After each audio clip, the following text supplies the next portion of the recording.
Το σημερινό μας βίντεο είναι για έναν άνθρωπο, ο οποίος από πολύ μικρή ηλικία άκουγε εκφράσεις του στυλ «Είσαι υπέρβαρος για αυτό το άθλημα», «Παρά είσαι δυνατός για να παίξεις ποδόσφαιρο», «Δεν θα βρεθεί ποτέ κάποια ομάδα να σε στηρίξει».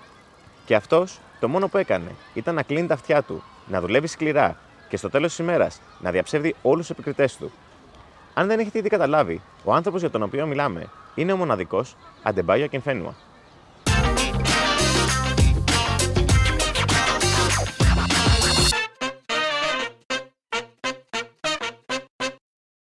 Ο περισσότερος κόσμος τον γνωρίζει για το μέγεθός του, αλλά αν νομίζετε πως είναι ο μόνος λόγος για να το θυμάστε, κάνετε μεγάλο λάθος.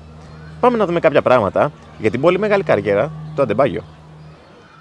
Ο Αντεμπάγιο Ακινφένουα, ερχόμενος από τις ακαδημίες της Watford, ξεκίνησε την επαγγελματική του καριέρα από τη Λιθουανία. Όπως γράφει στο βιβλίο του, ο ρατσισμός που δεχόταν σε κάθε γήπεδο σε αυτή τη χώρα τον έκανε πιο δυνατό και έπειτα από 2 χρόνια επέστρεψε στην Αγγλία, όπου θα ξεκινούσε το μεγάλο του ποδοσφαιρικό ταξίδι. 13 ομάδες σε 20 χρόνια και πάνω από 200 γκολ τον κατατάσσουν σε έναν από τους μεγαλύτερους επιθετικούς που έχουν περάσει από τις μικρές κατηγορίες της Αγγλίας. Φέτος, μάλιστα, έγινε και ο πρώτος σκόρερ στην ιστορία της Wycombe Wanderers.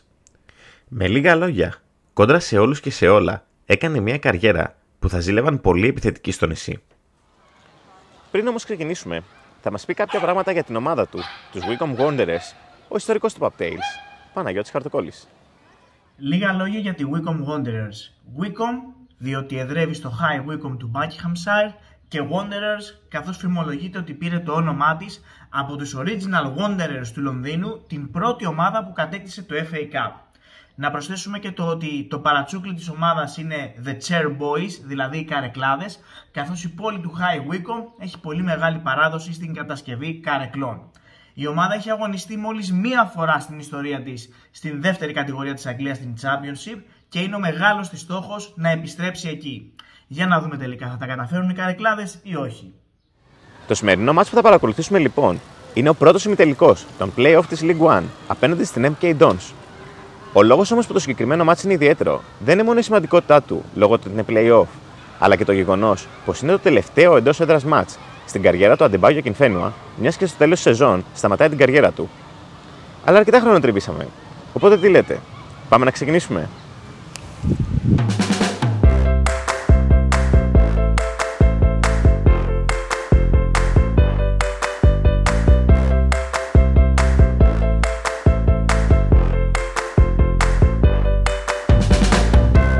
Το Wycombe βρίσκεται μόλις μισή ώρα μακριά από το κεντρικό Λονδίνο, με το γήπεδο της ομώνυμης ομάδας βέβαια να μην βρίσκεται πολύ κοντά στο σταθμό του τρένου. Γι' αυτό το λόγο, η Wycombe έχει δικά της λεωφορεία στο σταθμό, τα οποία με 3 λίρες σας μεταφέρουν προς και από το γήπεδο. Χαζεύοντας και λίγο την μικρή πόλη του Wycombe, κάναμε μια συμφωνία με τον οδηγό να μας αφήσει λίγο πριν το γήπεδο και συγκεκριμένα στην pub για την καθιερωμένη μας μπύρα πριν από τον αγώνα. Η Hourglass βρίσκεται 10 λεπτά περπάτημα μακριά από το Adams Park. Σε αυτή την pub συγκεντρώνονται οι φίλαθλοι και των 2 ομάδων και το κλίμα είναι αρκετά φιλικό. Δυστυχώς, συγκριτικά με άλλες pub που έχουμε δει σε προηγούμενα επεισόδια, η ποικιλία από μπύρες δεν είναι πολύ μεγάλη, αλλά αν δεν είστε απαιτητικοί, σίγουρα θα βρείτε κάποια καλή επιλογή.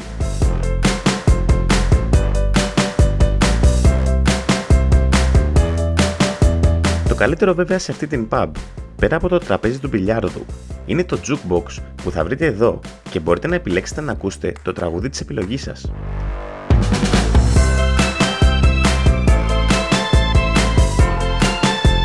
Λόγω του ανοιξιάτικου καιρού, όλοι έπιναν τις μπύρες τους στην αυλή. Στην αυλή λοιπόν, μπορείτε να βρείτε και μια καντίνα για να τσιμπήσετε πριν τον αγώνα. Αλλά επειδή όπως ξέρετε, μας αρέσει να δοκιμάζουμε το φαγητό του εκάστοτε γηπέδου, κρατήσαμε τις λιγούρες μας για μετά.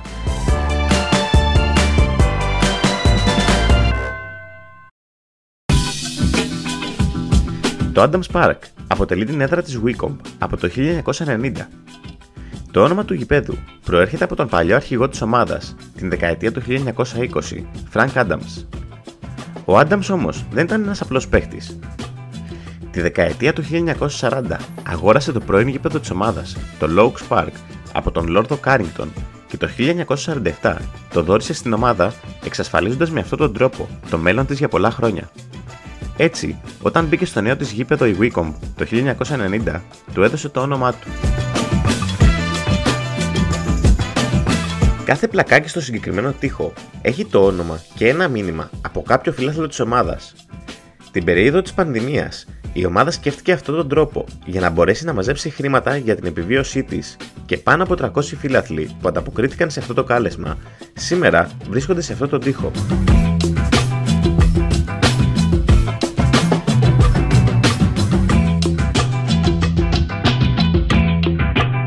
Πριν καταλήξουμε στο γήπεδο όμως, μια γρήγορη επίσκεψη στην μπουτίκ είναι πάντα στο πλάνο.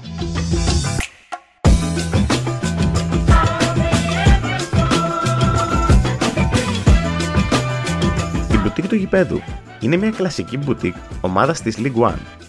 Στο κατάστημα μπορείτε να βρείτε κάτι παραπάνω από τα απαραίτητα που βρίσκεται σε μπουτίκ κάποιας ομάδας.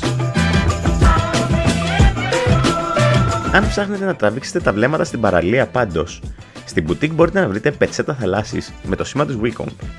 Μπορεί να μην προσελκύσετε το αντίθετο φύλλο, αλλά είμαστε σίγουροι πως όλο και κάποιος Άγγλος τουρίστας θα σας κεράσει μπύρα. Μετά τα ψώνια μας, στηθήκαμε στην ουρά για τον πρώτο ημιτελικό των play-off της League One. Από τις ελάχιστες φορές που προτιμήσαμε να εκτυπώσουμε το εισιτήριό μας από το να το έχουμε στο κινητό, καθώς όπως βλέπετε είναι ένα έργο τέχνης.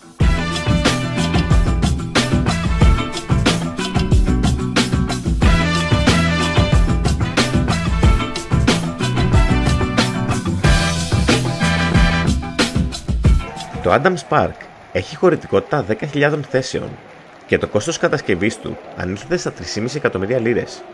Τα χρήματα από την πώληση του πρώην γηπέδου της ομάδας, του Logs Park, χρησιμοποιήθηκαν ώστε να χρηματοδοτηθεί το συγκεκριμένο γήπεδο. Ο τιμόμενος του σημερινού βίντεο, Adebayo Akinfenwa, πήρε τη θέση του στον πάγκο της ομάδας για τελευταία φορά σε αυτό το γήπεδο και εμείς κατευθυνθήκαμε στις θέσεις μας για την έναρξη του μάτς. Το παιχνίδι ξεκίνησε με τη Wycombe να δείχνει στο πρώτο ημίχρονο πως παρότι outsider θα πουλήσει ακριβά το τομάρι της.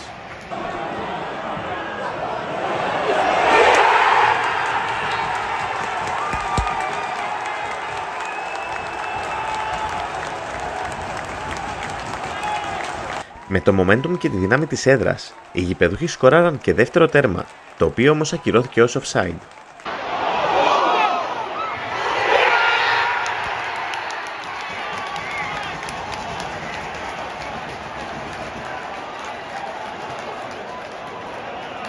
Με το σφύριγμα του ημιχρόνου, τρέξαμε γρήγορα προς τα έξω για να γλιτώσουμε τις ουρές και να τιμήσουμε το φαγητό του γηπέδου. Έξω από το γήπεδο υπάρχουν πάρα πολλές και διάφορες επιλογές street food, αλλά εμείς ήμασταν παραδοσιακοί και πήραμε το κλασικό μας μπέργκερ με πατάτες. Η γεύση του πολύ καλή, αλλά οι 21 λίρες που δώσαμε για αυτά που βλέπετε μας ξύνησε λίγο.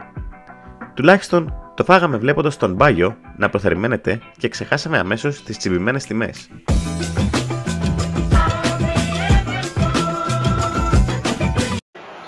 Στο δεύτερο ημίχρονο, το match θύμισε play-off και τα σκληρά μαρκαρίσματα και οι διαπληκτισμοί των παιχτών ήταν έντονα. Αποτέλεσμα του σκληρού παιχνιδιού, η κόκκινη κάρτα στον Joshua McKirkan της MK Dons. Μετά την αποβολή, η ατμόσφαιρα που δημιούργησαν οι φίλοι της Wycombe ήταν μαγική όπως μπορείτε να δείτε.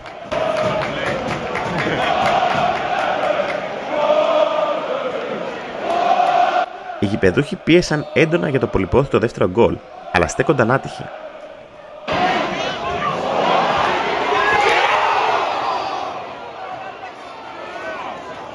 Μέχρι που ο Sam Vokes έδωσε τη λύση στο 82ο λεπτό.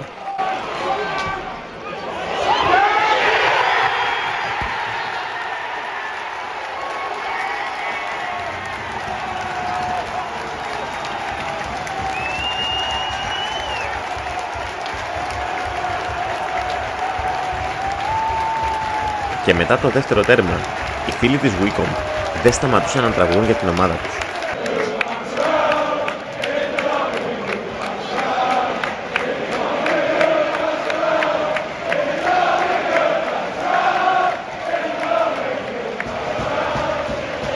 Και η στιγμή που όλοι περιμέναμε στο γήπεδο έφτασε. Ο Αντεμπάγιο Ακινφένουα περνάει ως αλλαγή στο τελευταίο εντός έδρας μάτς της καριέρας του και αποθεώνεται όπως το αξίζει. Και οι αρχές Beast, δηλαδή θηρίο, ηχούν σε όλο το γήπεδο.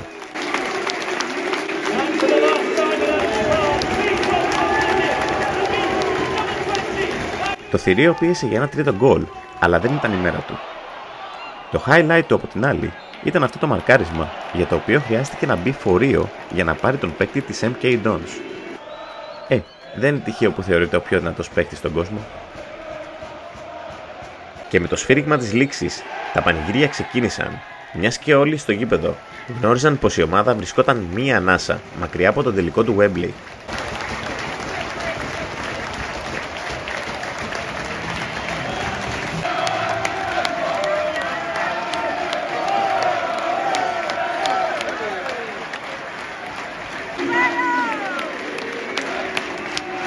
Και μετά το τέλος του αγώνα, ο Μπάγιο έκατσε για τουλάχιστον 20 λεπτά στο γήπεδο, προσπαθώντας να ρουφήξει κάθε στιγμή από το τελευταίο εντός έδρας παιχνίδι της καριέρας του.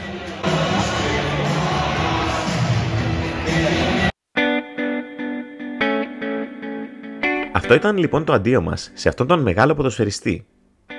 Το γεγονός πως κατάφερε να κλείσει την καριέρα του στο Wembley κάνει την ιστορία του ακόμα πιο γλυκιά. Ένα παιδί που ξεκίνησε από πολύ χαμηλά και κόντρα σε όλους και σε όλα, κατάφερε την καριέρα που κανείς άλλος πέρα από τον ίδιο είχε φανταστεί. Και όπως πολύ σωστά έχει δηλώσει, είναι η απόδειξη πως η μόνη άποψη που πρέπει να μετράει για τον εαυτό σου είναι η δική σου. Και στην περίπτωση του Μπάγιο, αυτή η φράση έχει την απόλυτη εφαρμογή της. Σας ευχαριστούμε πολύ που κάτσατε μέχρι το τέλος του βίντεο και αν θέλετε να στηρίξετε την προσπάθειά μας, θα χαρούμε να κάνετε ένα like στο βίντεο και μια εγγραφή στο κανάλι μας. Στα σημερινά δωράκια δεν είχε match day program το σημερινό παιχνίδι και συνεπώς έχουμε το pin της ομάδας και δεύτερο δώρο το brelog της ομάδας και τα δύο από την boutique της. Ο τρόπος για να τα αποκτήσετε είναι απλός, γράφετε ένα σχόλιο κάτω από το βίντεο και αν θέλετε να διπλασιάσετε τις συμμετοχές σας, μπαίνετε στο αντίστοιχο post στο Facebook και γράφετε και εκεί ένα σχόλιο. Τέλος, θα χαρούμε να μας ακολουθήσετε στα social media που βλέπετε στο αριστερό μέρος της οθόνης σας, καθώς και στο Spotify, όπου κάθε 3 εβδομάδες ανεβάζουμε και ένα νέο podcast. Αυτά από εμάς, μέχρι το επόμενο Pub Tales βίντεο, να είστε καλά, να πίνετε μπύρες, να βλέπετε μπάλα και να διαβάζετε Pub Tales.